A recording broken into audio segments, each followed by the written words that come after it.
And welcome everyone. Thank you for being here this evening. Although it's already September 12th, I'd like to take a minute to offer a word of appreciation for all of our first responders.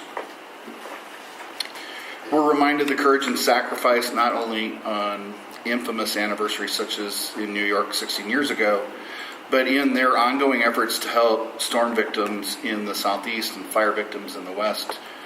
Our thanks go out to all of them and their families who often sacrifice as well. We've become a little too accustomed to the conveniences of running water and on-demand power, as we found out recently, and we should remember to be appreciative of the work done by others to help improve the quality of our lives every day. We might all do better to take stock in our blessings. Our hearts go out to the 7 families in the East Valley who lost young sons last month. Since 2009, suicide amongst youth has increased 81%. As part of a Kids at Hope community, we all need to look for opportunities to be aces for all of our kids. The commitment from our community has made tremendous difference in the success of our schools, and one of our champions was our beloved former governing board member, Sandy Nielsen. As Curtis said, I know the family appreciated seeing members of the board and staff at her services. Last month, our district joined Avondale Mayor Ken Weiss in recognizing August 28th as Sandy Nielsen Remembrance Day. The city staff wore red, the color of ALS awareness. We extended an invitation to district employees. We saw sea red both at the district office and at our 7 campuses, where our staff honored Sandy's life, service to others, by wearing red and red ribbons. September is also National Absence Awareness Month. We had a proclamation last month to help create awareness, but good attendance is a focus in our district daily. We know that absences are missed opportunities to learn, and we strive to have our students learning and growing at our campuses each day in session. We call almost half of the families every day who haven't called in their children absent and check on their welfare, and some days this is hundreds of families. Getting up and getting to work or calling in sick is one of the critical components to success in the workforce, and our students need to learn this in school.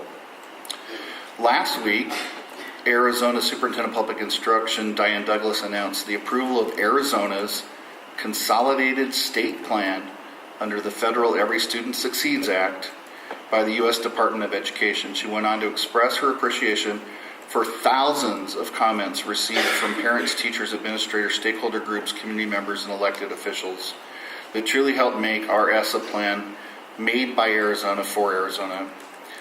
Tonight, some people might notice our school improvement plans are now called integrated action plans instead of continuous improvement plans to align with the new federal law. The Arizona State Board of Education has made a commitment to publicly release the new A to F school letter grades from last year on this October 9th.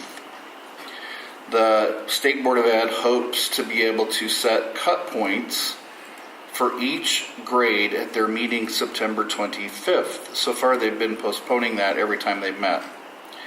It's not certain at this time if the same plan will be used for this year that we're already in, or if there'll be ongoing changes. The 8F plan is made up of a series of complicated business rules for schools to earn points in areas such as achievement growth, AZ merit proficiency, language reclassification, program participation, and graduation rates.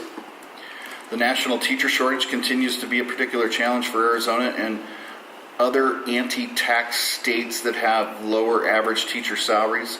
Salaries in Littleton are very competitive because the operations override approved by our community every 4 years. But our teachers are young, energetic, caring, and hardworking. One of the conditions that attracts people to our schools is the relatively low class size. This is a result of a combination of efficient operations, young teachers, and choice enrollment. As of yesterday, our class size average was 27 students. The average class size ranges from 24.1 in kindergarten to 28.4 in 8th grade. For our region, this is really good. The fight over ESEA's state-funded vouchers will be moving to the election ballot because of the Citizens Initiative. Arizonans will have a chance to weigh in on the law that was pushed through the state budget in the closing days of the last legislative session. We expect there will be a push to mobilize people to support private schools, or that the legislature will take action to change the law and make the ballot effort moot. We'll see in the future which of those turns out. Our district also has an election coming up in November. Last June, the governing board of the district passed and adopted a resolution calling for a special bond election to provide for funding for construction of additional facilities, for land, and for school buses. The district's growth is outpacing support from the state by years, and land prices continue to increase. We need to make a smart plan for the future to avoid overcrowding. We also need buses to maintain safe transportation service for a growing student population. The cost to the average district residential property is estimated to be $5 a month, about 15 cents a day for the life of the bond.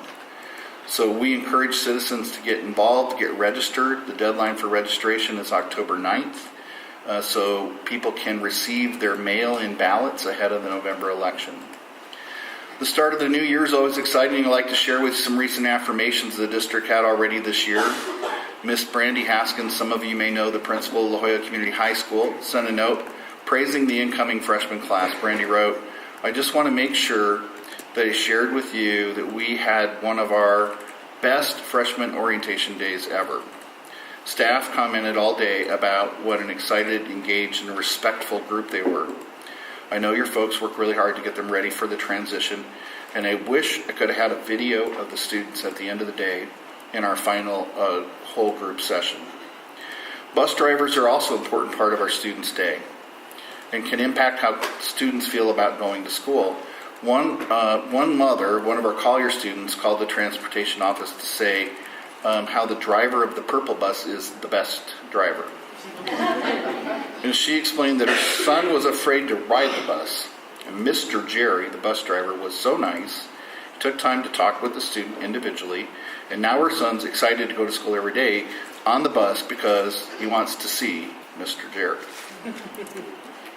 Another one of our parents, Miss Christine Tressler, recently nominated Principal Richard Ramos as an A-plus educator because, in her words, and I quote, "He is just an incredible individual, very passionate about what he does."